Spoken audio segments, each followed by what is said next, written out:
প্রথমবারের মতো জাতির উদ্দেশ্যে ভাষণ দেবেন প্রধানমন্ত্রী তারেক রহমান। সন্ধ্যায় সরাসরি সম্প্রচার করবে বিটিভি। আসতে পারে গুরুত্বপূর্ণ বার্তা। প্রথম দিনেই বিশেষ বৈঠকে মন্ত্রী পরিষদ, বিভিন্ন বিষয়ে হতে পারে আলোচনা। বৈঠকের নেতৃত্ব দেবেন প্রধানমন্ত্রী তারেক রহমান।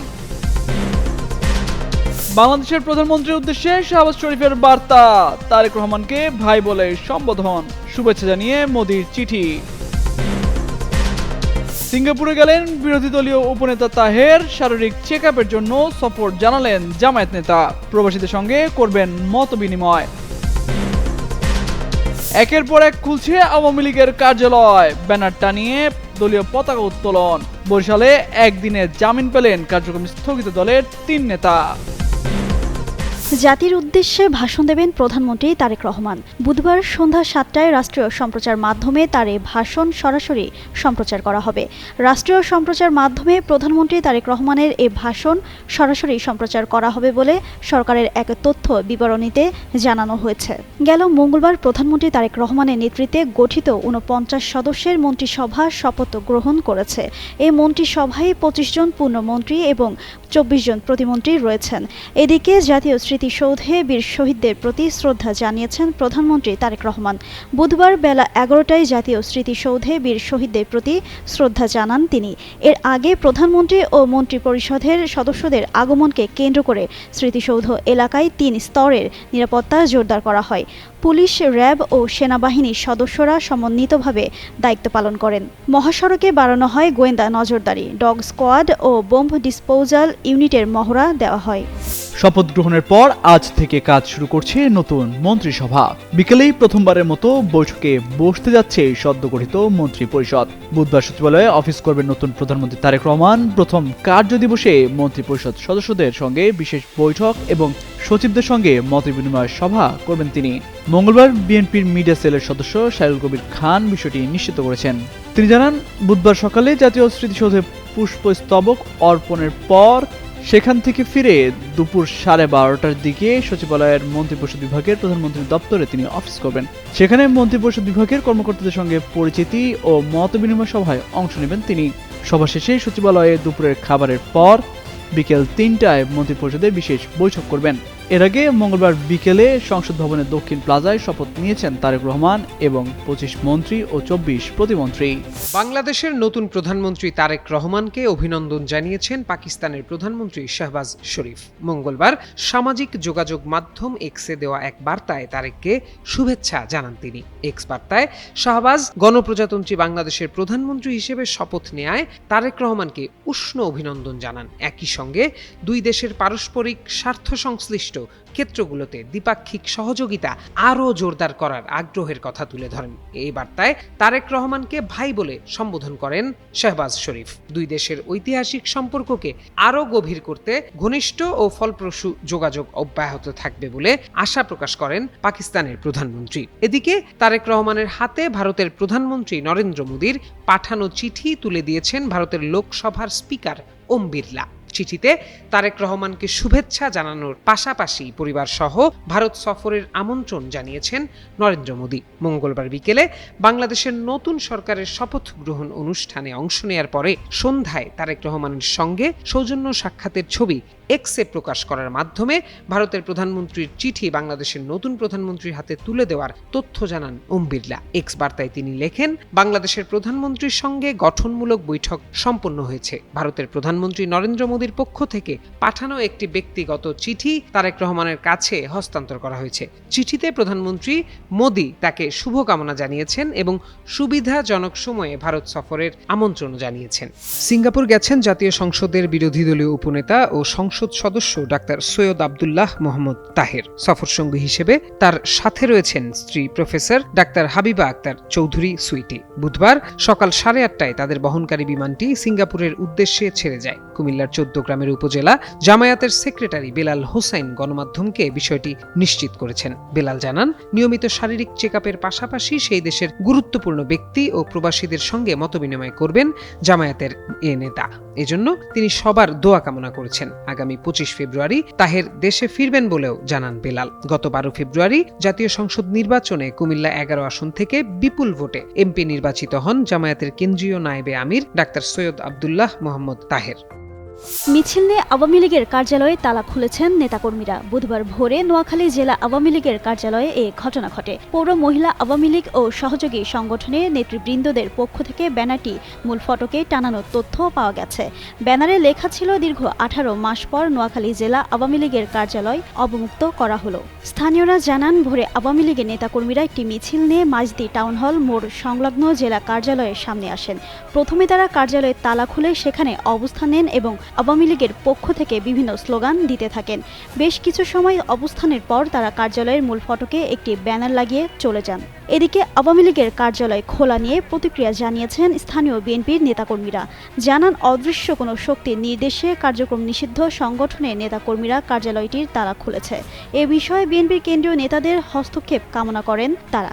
2024 জুলাই অভ্যুত্থানের সময় নোয়াখালী জেলা আওয়ামী লীগের কার্যালয়ে আগুন দেয় বিক্ষুব্ধ ছাত্র জনতা।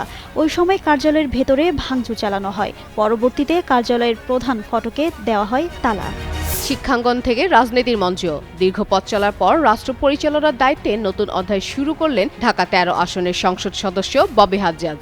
শিক্ষকতা, উদ্যোক্তা কার্যক্রম ও রাজনৈতিক অভিজ্ঞতার সমন্বয়ে এবার তিনি শিক্ষা খাতে রাষ্ট্রীয় দায়িত্ব পেলেন। বিএনপি সরকারের মন্ত্রিসভায় শিক্ষা প্রতিমন্ত্রী হিসেবে শপথ গ্রহণ করেছেন ঢাকা 13 আসনের সংসদ সদস্য ববি হাজ্জাজ। মঙ্গলবার বিকাল 4টার পর রাষ্ট্রপতি মোহাম্মদ শাহাবুদ্দিন প্রতিমন্ত্রীদের শপথ পাঠ করান। জাতীয় সংসদ ভবনের দক্ষিণ প্লাজায় আয়োজিত এই অনুষ্ঠানে নতুন প্রতিমন্ত্রীরা আনুষ্ঠানিকভাবে দায়িত্ব গ্রহণ করেন। ববি হাজ্জাজ একজন উদ্যোক্তা, শিক্ষাবিদ ও সমাজসেবক হিসেবে সুপরিচিত। শিক্ষা ও যুব উন্নয়নমূলক নানা উদ্যোগে দীর্ঘদিন কাজ করার অভিজ্ঞতা রয়েছে তার। দলীয় সূত্র থেকে জানা যায়, শিক্ষা খাতে বাস্তব অভিজ্ঞতা, ব্যবস্থাপনাগত দক্ষতা ও তরুণদের সঙ্গে ঘনিষ্ঠভাবে কাজ করার অভিজ্ঞতার কারণেই তাকে শিক্ষা প্রতিমন্ত্রীর দায়িত্ব দেওয়া হয়েছে। রাজনৈতিক জীবনের আগে শিক্ষাক্ষেত্রে সক্রিয় ছিলেন ববি হাজ্জাজ। তিনি যুক্তরাষ্ট্রের অক্সফোর্ড বিশ্ববিদ্যালয় থেকে উচ্চশিক্ষা লাভ করেন। দেশে ফিরে কর্পোরেট জগৎ বা পারিবারিক ব্যবসার সুযোগ থাকা সত্ত্বেও তিনি শিক্ষকতাকে পেশা হিসেবে বেছে নেন। নর্থ সাউথ বিশ্ববিদ্যালয়ে শিক্ষকতা করার সময় তরুণ প্রজন্মের মধ্যে তিনি জনপ্রিয়তা অর্জন করেন।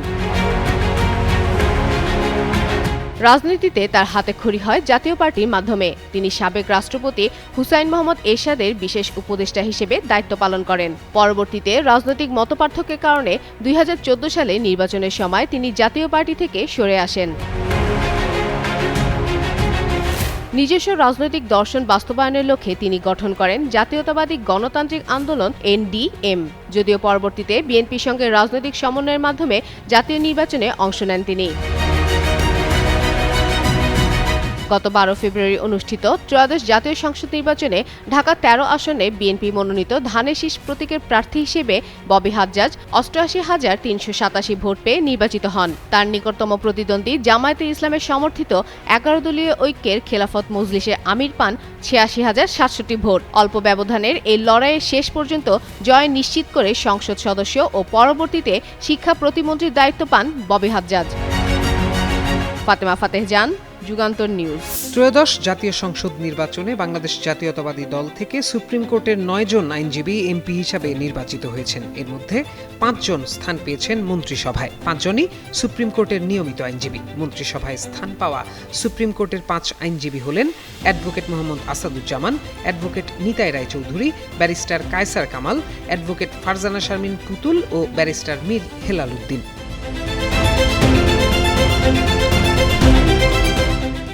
মাগুরা 2 আসনের সংসদ সদস্য নিতাই রায়চৌধুরী সংস্কৃতি বিষয়ক মন্ত্রণালয়ের দায়িত্ব পেয়েছেন। তিনি বিএনপির ভাইস চেয়ারম্যান। ত্রয়োদশ জাতীয় সংসদ নির্বাচনে ধানের শীষ প্রতীকে তিনি 1,46,696 ভোট পেয়ে বিজয়ী হন। তিনি সুপ্রিম কোর্টের জ্যেষ্ঠ আইনজীবী।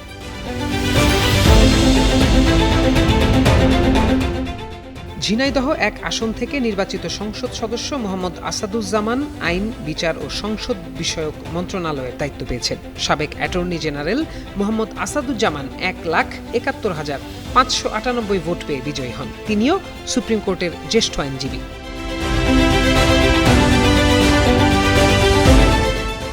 নেত্রকোনা 1 আসনের সংসদ সদস্য ব্যারিস্টার কায়সার কামাল পেয়েছেন ভূমি মন্ত্রণালয়ের দায়িত্ব।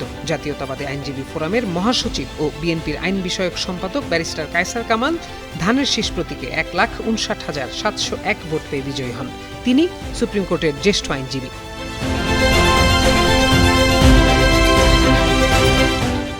চট্টগ্রাম 5 আসনের সংসদ সদস্য ব্যারিস্টার মীর মোহাম্মদ হেলাল উদ্দিন পার্বত্য চট্টগ্রাম বিষয়ক প্রতিমন্ত্রীর দায়িত্ব পেয়েছেন। বিএনপির সহ সাংগঠনিক সম্পাদক তিনি। ধানের শীষ প্রতীকে 1,43,965 ভোট পেয়ে বিজয়ী হন। তিনি সুপ্রিম কোর্টের একজন নিয়মিত আইনজীবী।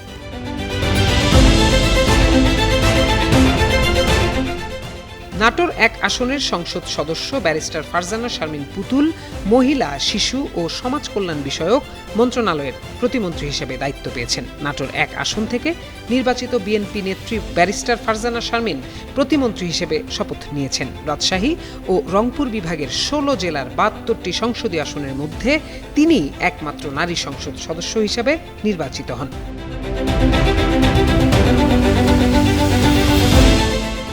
এছাড়া বিএনপি থেকে এমপি নির্বাচিত হয়েছেন সুপ্রিম কোর্টের জ্যেষ্ঠ আইনজীবী Joynul Abedin, barrister AM Mahbubuddin Khokon, advocate Fazlur Rahman ও ব্যারিস্টার নওশাদ জামির। অন্যদিকে বাংলাদেশ জামায়াতে ইসলামী থেকে সংসদ সদস্য নির্বাচিত হয়েছেন ব্যারিস্টার নাজিবুর রহমান মোমেন, ব্যারিস্টার মীর আহমেদ বিন কাশেম আরমান ও ব্যারিস্টার মাহবুবুল আলম সালেহি। প্রত্যয় দাস, যুগান্তর নিউজ।